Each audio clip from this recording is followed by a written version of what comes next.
Hola, queridos hermanos. Hay algunas personas que me han consultado acerca de qué tenemos que pensar con respecto a si es posible que nosotros nos contagiemos del COVID o de cualquier otra enfermedad recibiendo la comunión. Y bueno, quiero decirles que sí, que en realidad sí. Porque hay algunas personas que dicen, ¿cómo es posible que si estamos recibiendo el cuerpo y la sangre, el alma y la divinidad de nuestro Señor Jesucristo, pueda ser el cuerpo de Jesús el transmisor de una enfermedad? Pero en esto, es decir, tenemos que entender bien lo que dice la teología acerca del misterio de la presencia real y sustancial de Jesús en la Eucaristía. Ustedes saben que cuando se estudia filosofía, en una parte de la filosofía, que es la filosofía de la naturaleza, se estudia el cambio. Y entre los cambios se estudian lo que llaman los cambios accidentales y los cambios sustanciales. Un cambio accidental es como si les dijera un árbol que en verano tiene hojas verdes, que en otoño tiene hojas ocres y que en invierno no tiene hojas. Cambió, ¿no es cierto? Cambió el color, cambió el tener hojas o no tener hojas, pero son cambios accidentales porque sigue siendo el mismo árbol que en un momento tuvo hojas y en otro momento no tuvo hojas. Y entonces esos son cambios accidentales, no cambian la sustancia sigue siendo un árbol de tilo, por ejemplo. En cambio, hay cambios que son sustanciales, es decir, que cambia la sustancia. Por ejemplo, cuando nosotros agarramos un árbol de tilo y lo talamos, bueno, eso que era sustancia árbol pasa a ser sustancia leña. La leña no es lo mismo que el árbol porque no está viva. Y si nosotros quemamos esa leña en la chimenea y quedan cenizas, también hay un cambio sustancial. La leña no son cenizas, la ceniza es otra sustancia, ¿no es cierto? Es decir, cambió la sustancia de la cosa. Primero fue árbol, después fue leña, después fue ceniza. No solamente cambiaron los accidentes. Bueno, dentro de esos cambios sustanciales y accidentales, hay un cambio que es único y que solamente se aplica a la Eucaristía, y que ese cambio se llama la transustanciación.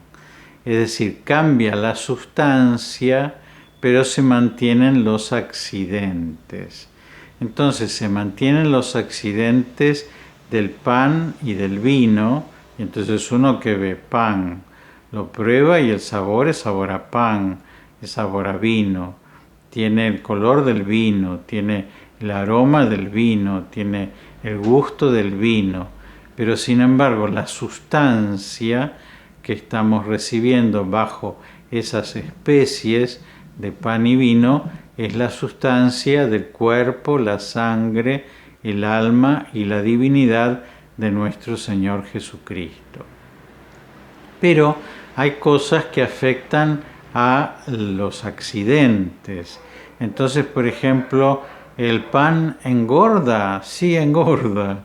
Si comiéramos una cantidad de pan enorme, convertido en el cuerpo de Cristo, engordaríamos, porque mantiene los efectos de esa sustancia, de lo que pasa si comemos mucho pan. El vino, la sangre de Cristo, ¿embriaga? Sí, embriaga, ¿no es cierto? Si tomáramos mucha sangre de Cristo nos emborracharíamos, porque se mantienen los efectos de los accidentes. Ahora, ¿qué es lo que estamos recibiendo? ¿Pan y vino? No. Estamos recibiendo el cuerpo, la sangre el alma y la divinidad de nuestro Señor Jesucristo. Les cuento una anécdota para que vean esto de los accidentes. Yo trabajé muchos años como subsecretario en la Conferencia Episcopal y cuando había reuniones de obispos, había reuniones de unos 100 obispos que celebraban la misa. Entonces se consagraban 2 litros de vino, porque había que dar el cáliz a 100 personas. Y entonces consagrábamos 2 litros de vino. Bueno, un día, por uno de esos desentendimientos, en una misa muy temprano, en la mañana, que era como se celebraba, consagramos 2 litros de vino, pero la mitad o más de la mitad de los obispos no vinieron a la misa porque iban a ir a la misa a la tarde, una misa por la celebración de otra cosa en otro lugar. Y entonces, ¿qué pasó? Y había que hacer algo con ese vino que había, con esa sangre de Cristo, ¿no es cierto?, que había sobrado. ¿Qué es lo que debía haber hecho? Bueno, debía haber buscado 5 o 6 obispos para darle un poquito a cada uno. Pero no me animé a hacerlo y entonces decidí purificar todo ese vino que habrá sobrado, ya les digo, más de medio litro de vino, yo solo, ¿no es cierto? Y entonces en ayunas purifiqué ese medio litro de vino, me lo tomé, ¿no es cierto? Y después fui a desayunar y después fui a tomar actas. Y cuando estaba tomando actas, yo me daba cuenta de que estaba borracho, de que no sé, estaba como más alegre o más despreocupado. Y entonces le dije a la secretaria, mira, yo me voy a descansar un ratito, vos seguí tomando las actas, porque me parece que estoy borracho. Es decir, que el haber tomado ese medio litro de sangre de Cristo, pero bajo la especie de vino, había producido ese efecto, ¿no es cierto?, que era la embriaguez, ¿no es cierto? Y entonces sí, puede producir efectos que son propios de las especies sacramentales, de los accidentes, no de la sustancia de Cristo, porque Cristo no podría emborracharme.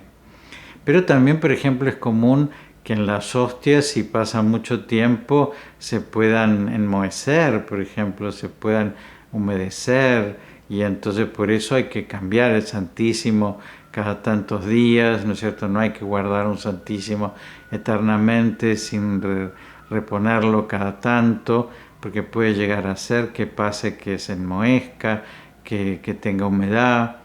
Y entonces también hay que cuidar porque le puede pasar a esa Eucaristía lo que le pasa al pan que envejece, ¿no es cierto?, que se humedece, también puede tener alguna bacteria o puede tener algún hongo, ¿no es cierto? Y entonces eso puede pasar con el cuerpo de Cristo presente, ya les digo, sustancial y realmente en la Eucaristía, pero bajo las especies de pan y de vino. Y por eso, ¿qué podría llegar a pasar? Bueno, que no es el cuerpo de Cristo el que nos enfermaría, sino que en las especies de pan y de vino hubiera un virus, ¿no es cierto?, que se transmitiera de una persona a otra porque al tocarlo hubiera transmitido ese virus o al tocar la saliva de una persona y después la saliva de otra persona se podría transmitir ese virus. Entonces, por eso es necesario, no quiere decir que nosotros sabemos que lo que estamos recibiendo es a Cristo y que Cristo es la causa de nuestra salud y todo eso, pensar que tenemos que ser cuidadosos en la transmisión de la Eucaristía y pensar que tenemos que ser cuidadosos en el modo de recibirlo y en el modo de darlo. Y si es posible, como dicen que en los próximos días va a haber un protocolo que va a permitir la participación de los fieles con las debidas precauciones sanitarias como para que podamos recibir el cuerpo de Jesús, saber que no es porque que recibimos el cuerpo de Jesús que no hay ninguna posibilidad de contagiarnos, sino que tenemos que ser sumamente cuidadosos, ¿no es cierto? Sobre todo con aquello que pueda ser nuestra saliva, nuestros fluidos líquidos, ¿no es cierto? Y sobre todo con lo que sea la limpieza, ¿no es cierto? Para que eso no se pase de una persona a otra, porque también uno podría asumir un cierto riesgo de contagiarse a sí mismo pensando, bueno, por recibir el cuerpo de Cristo vale la pena asumir este riesgo, pero no debería asumir ese riesgo para otra persona. Entonces, espero que les quede claro, ¿no es cierto? Es decir, para nosotros es claro que lo que está presente, real y sustancialmente en la Eucaristía es el cuerpo, la sangre, el alma y la divinidad de nuestro Señor Jesucristo, pero que esa presencia se da bajo las apariencias de las especies del pan y del vino, y que esas especies del pan y del vino tienen sus propias reglas, ¿no es cierto?, como tienen los accidentes, y que sí podrían transmitir un virus si nosotros no tuviéramos el suficiente cuidado como para hacerlo. Así que les doy la bendición con esta gran alegría de que pronto podamos volver a recibir ese cuerpo, pero con también este cuidado de que lo hagamos con la mayor responsabilidad. Que Dios los bendiga y los proteja en el nombre del Padre y del Hijo y del Espíritu Santo.